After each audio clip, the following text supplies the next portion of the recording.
देखिए if the face value of both the share is same, मतलब देखो यहाँ पे दो कंपनी की बात हो रही है और दोनों कंपनी में जो फेस वैल्यू है शेयर की वो सेम है। ओके, और ये जो इंफॉर्मेशन भी हमें दी है, पूछता है then which investment out of the following is more, तो इन दोनों में से कौन सा इन्वेस्टमेंट ज्यादा अच्छा रहा वो हमें यहाँ पे कंपेयर करके बताना है। तो कंपनी ए में डिविडेंड मिला है 16%, market value 80 rupees. Company B में डिविडेंड मिला है 20%, मार्केट वैल्यू 120 रुपीज। अब देखिए हमें फेस वैल्यू तो दी नहीं है पर फेस वैल्यू एक जैसी है वो बोल रहा है। उसके बाद कितने शेयर खरीदे वो भी हमें नहीं पता है, तो यहाँ पर हम एक ही शेयर मान के चलेंगे। अगर हम एक शेयर मान के चलेंगे तो शेयर की वैल्यू हमारे पास है। ओके, एक शेयर की मार्केट वैल्यू 80 रुपए और एक शेयर की मार्केट वैल्यू 120 रुपए। ओके, अब दोनों के लिए अब फेस वैल्यू तो हमें दी नहीं है, तो इसे सॉल्व करते समय क्या करेंगे, let us suppose that face value ₹X for both, दोनों के लिए हमने X रुपीज फेस वैल्यू मान ली है। ओके, अब डिविडेंड कितना है 16%, क्या लिखेंगे, डिविडेंड, डिविडेंड निकालना है तो डिविडेंड किस पर निकलता है, फेस वैल्यू पर, 16%, 16% ऑफ फेस वैल्यू, तो 16% मतलब क्या हो जाएगा 16 अपॉन 100 मल्टीप्लाई बाय x, इसका मतलब ये हो जाएगा 16x upon 100। Okay, 16x upon 100।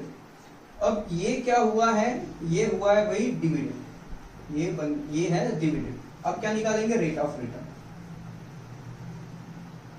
Rate of return. Rate of return मतलब क्या होता है, dividend, dividend upon sum investment into 100।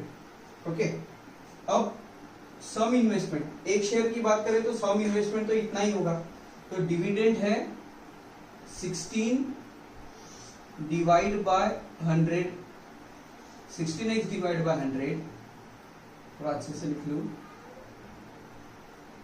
16x divide by 100।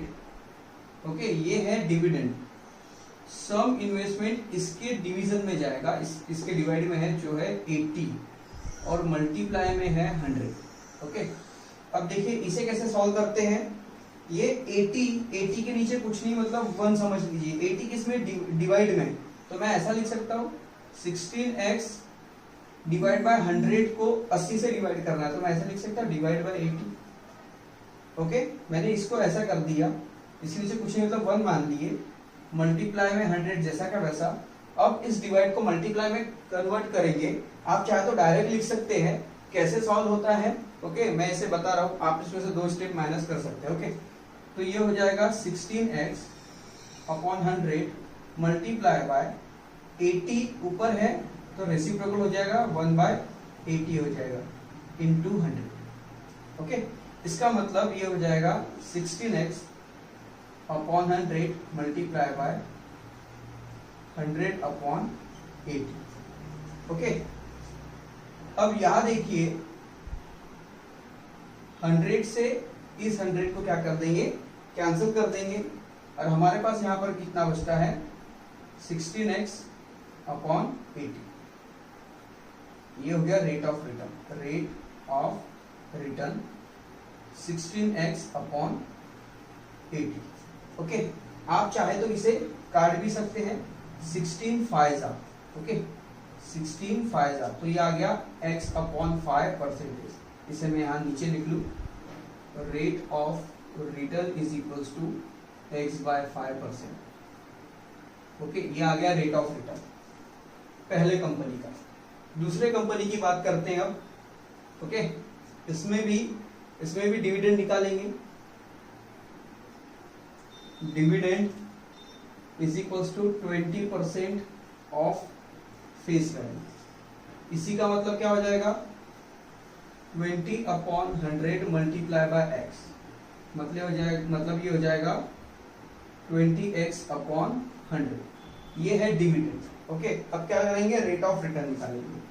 तो rate of return, okay, rate of return means क्या हो जाएगा, dividend upon sum investment into 100, okay. Dividend कितना है, 20x अपॉन 100। सम इन्वेस्टमेंट मतलब एक शेयर कितने में खरीदा, 120 रुपए में, इंटू 100। इसे हम इसी तरीके से अगर सॉल्व करेंगे तो ये क्या हो जाएगा, 20x upon 100 multiply by 100 upon 120, okay. 100 से 100 कैंसल, क्या मिलता है यहाँ पर, 20x अपॉन 120, ओके। तो 20 से 126 टाइम कैंसिल हो जाता है, तो ये मिल गया हमें rate of return x by 6%। अब यहाँ पर देखिए कंपनी ए की बात कीजिए। कंपनी ए में देखिए फेस वैल्यू तो इक्वल है, यहाँ पर भी फेस वैल्यू इक्वल है, अपॉन में यहाँ पे 6 है, यहाँ पे 5 है, ओके। मैं दोनों पे एक साथ लिख लूं, x अपॉन 5 और x अपॉन 6, ये दोनों वैल्यू सेम है। अब डिनोमिनेटर में जिसकी वैल्यू बड़ी रहेगी वो नंबर छोटा रहेगा, ये तो आपको पता ही होगा, सिंपल सी बात है। जैसे कि अगर मैं 10 को 2 से डिवाइड करूं तो 5 आंसर आएगा, और 10 को अगर मैं 5 से डिवाइड करूं तो 2 आंसर आएगा। तो कौन सी वैल्यू बड़ी है, ये वाली वैल्यू बड़ी है, क्यों, क्योंकि इसके नीचे छोटा नंबर है, इसके नीचे बड़ा नंबर है, तो ये वैल्यू छोटी हो गई।